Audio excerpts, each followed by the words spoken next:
Presidente, falar sobre política monetária, o juro é o assunto mais importante da economia hoje no país e o senhor tem criticado muito que o juro não está sendo cortado pelo Banco Central, tem criticado muito o presidente Roberto Campos Neto, mas ao mesmo tempo também elogia e lembra de Henrique Meirelles, que foi presidente do Banco Central no seu governo. Porém, Meirelles, por sua vez, tem elogiado a postura do Banco Central na condução da taxa de juros Selic. Quem está certo nisso, presidente? Como o senhor acha que deve ser conduzida a política monetária agora? Olha, eu não vou dizer quem que está certo. Deixa eu lhe falar uma coisa, Jane. O Senado, quando aprovou a autonomia do Banco Central, ele estabeleceu alguns critérios para que o Banco Central seja autônomo. Um deles é cuidar da inflação, outro é cuidar do crescimento e cuidar do emprego. E ele, até agora, tem cuidado pouco, porque ele estabeleceu uma meta que, pelo fato dele não atingir, ele aumentou o juro de forma exagerada.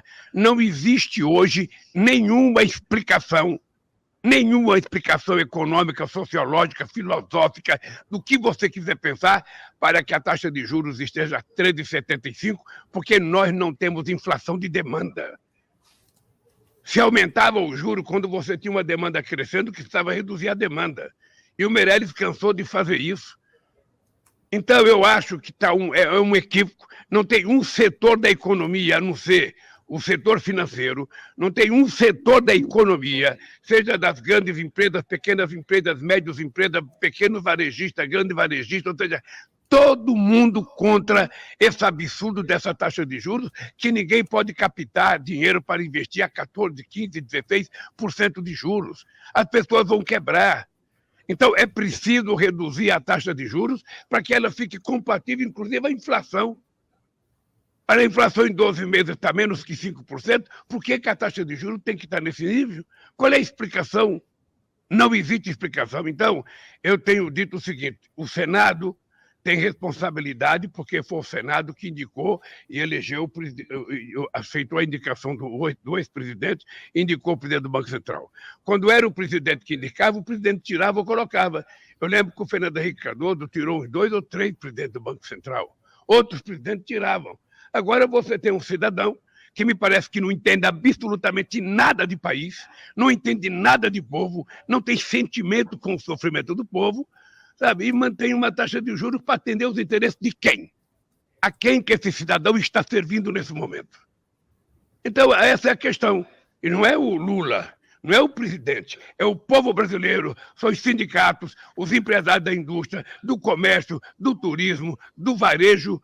Ninguém, inclusive os agricultores do Brasil inteiro, são contra essa taxa de juros. Então, esse cidadão vai ter que pensar e o Senado vai ter que saber como lida com ele. Mas, presidente, Meirelles mesmo, né, que foi seu presidente do Banco Central, e o senhor elogia o trabalho dele, Meirelles diz que a atual política monetária está sendo conduzida da forma correta. O Meirelles diz o que quiser, ele é livre. Ele tem 70 anos de idade, ele pode dizer o que ele quiser, achar o que ele quiser. No tempo que ele era meu ministro, ele sabe qual era a discussão que a gente fazia. Ele sabe que cada vez que ele aumentava 0,5% na taxa de juros, eu baixava 0,5% na TJLP para que o BNDES tivesse dinheiro para investir no setor produtivo. Ele sabe disso. E ele sabe que no nosso governo, quando nós pegamos o governo em 2003, a taxa de juros estava 26%. Nós reduzimos a 10%. Com a economia crescendo a 7,5% em 2010 e o varejo crescendo acima de 13%.